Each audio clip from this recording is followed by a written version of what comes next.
டைலியும் உன்னை பார்க்க 10-15 பேர் வராங்களே, அவங்க கிட்ட ஒரு 1000-2000 கடன் வாங்கினா கூட நம்ம பிரச்சனை தீந்துரும் இல்ல. உங்ககிட்ட 1000-2000 கடன் வாங்கினதுனால தான் அந்த கடனை வசூலிக்கிறதுக்கு டெய்லியும் வந்துட்டு போறாங்க. தெரியாம நீ பேசிக்கிற.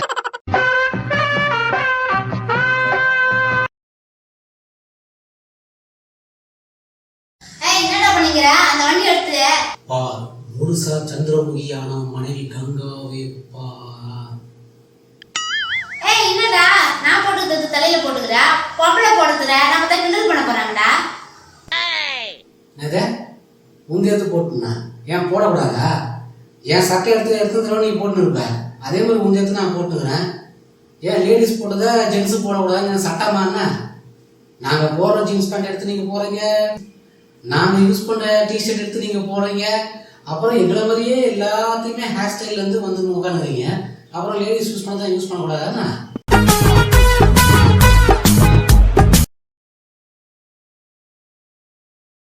நேத்து நான் கருணக்கிழங்கு வறுத்தனை சாப்பிட்டே எப்படி இருந்தது?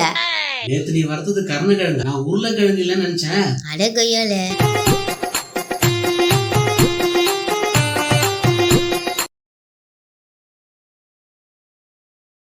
கல்யாண முருங்கைய வீட்டுல வச்சா கல்யாணம் சீக்கிரம் நடக்குன்றாங்களா, உண்மைதானா?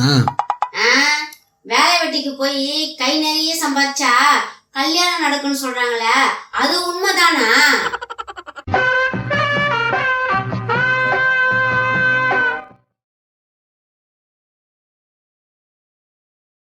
எங்க அப்பா நேத்து ஊர்ல இருந்து வந்தார, சரியாவே கவனிக்காதனால ஒரு